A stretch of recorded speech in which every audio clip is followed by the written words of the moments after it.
Central பிளான்ட்டில் பயன்படுத்தப்படும் liquid suction heat எக்ஸ்சேஞ்சரின் சேவை. வணக்கம், என் பெயர் சாருமதி. இன்றைய வகுப்பிற்கு நீங்கள் அனைவரும் உற்சாகமாக இருக்கிறீர்கள் என்று நம்புகிறேன்.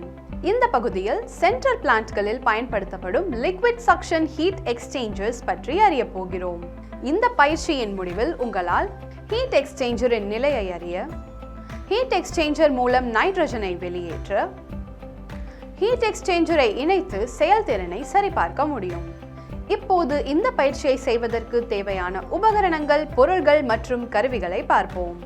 தேவையான கருவிகள் மற்றும் உபகரணங்கள்: ரெகுலேட்டர் மற்றும் கேஜ் மேனிஃபோல்ட் கொண்ட நைட்ரஜன் சிலிண்டர் ஒரு செட், அட்ஜஸ்டபிள் ரெஞ்ச் ஒரு எண், ராட்செட் ரெஞ்ச் ஒரு எண், டபுள் எண்டட் ஸ்பேனர் ஒரு செட், தெர்மோமீட்டர் -50°C இலிருந்து +50°C வரை ஒரு எண்.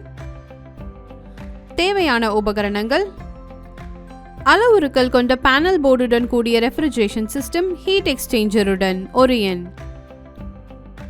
தேவையான பொருட்கள்: சார்ஜிங் காப்பர் லைன் ஒரு எண், சுத்தமான துணி, பாதுகாப்பு கண்ணாடி ஒரு ஜோடி. Liquid to line heat exchanger என அறியப்படும் பரிமாற்றி மத்திய ஆலையின் ஒட்டுமொத்த செயல்திறனையும் அதிகரிக்கிறது. இந்த பயிற்சியில் நாம் அதை சேவை செய்ய கற்றுக்கொள்ளப் போகிறோம். மத்திய ஆலையில் பயன்படுத்தப்படும் வெப்ப பரிமாற்றிக்கான ஒரு மாதிரியாக செயல்படும் குளிர்பாதன அமைப்பை பயன்படுத்தி அதை செய்ய கற்றுக்கொள்வோம்.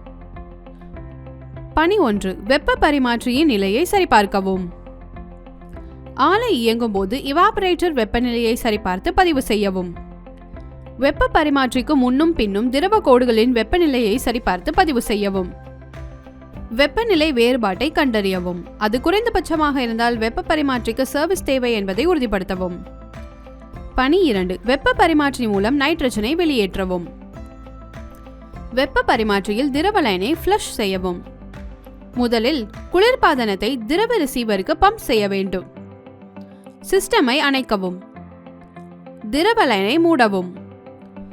குறைந்த அழுத்த கட் ஆஃப் சுவிட்சில் மின் இணைப்பை தற்காலிகமாக நிறுத்தவும். கம்ப்ரஸர் டிரைவ் மோட்டாரை இயக்கவும். சக்ஷன் அழுத்தம் ஸ்கொயர் சென்டிமீட்டருக்கு 0.5 கிலோகிராமாக குறையும் வரை கண்காணிக்கவும். கம்ப்ரஸர் டிரைவ் மோட்டாரை அணைக்கவும்.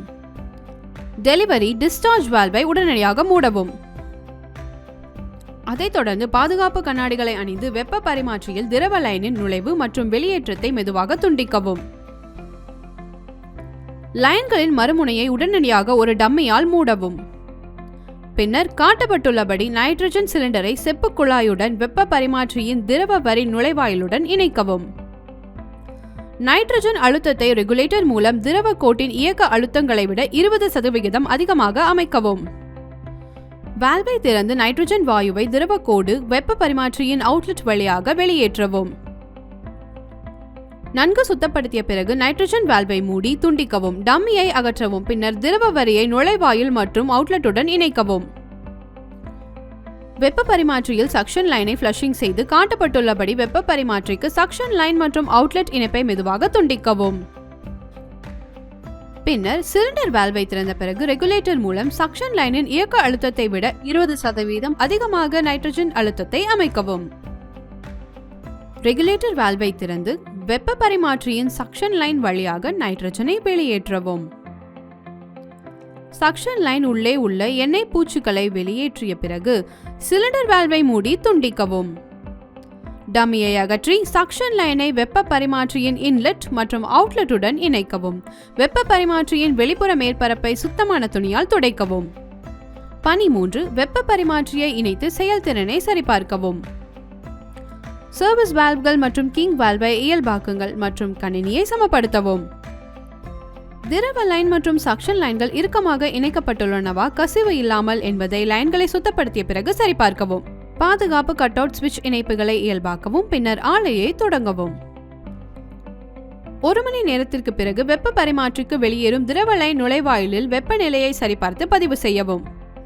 வெப்பநிலை வேறுபாட்டை கண்டறிந்து அதை பதிவு செய்யுங்கள். இவாபரேட்டர் வெப்பநிலையை சரிபார்க்கவும். முந்தைய, அதாவது சர்வீஸிற்கு முன் வாசிப்பை ஒப்பிடவும்.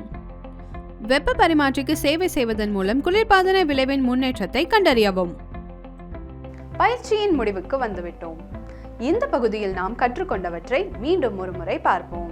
ஹீட் எக்ஸ்சேஞ்சரின் நிலையை அறிய, ஹீட் எக்ஸ்சேஞ்சர் மூலம் நைட்ரஜனை வெளியேற்ற, ஹீட் எக்ஸ்சேஞ்சரை இணைத்து செயல்திறனை சரிபார்க்க.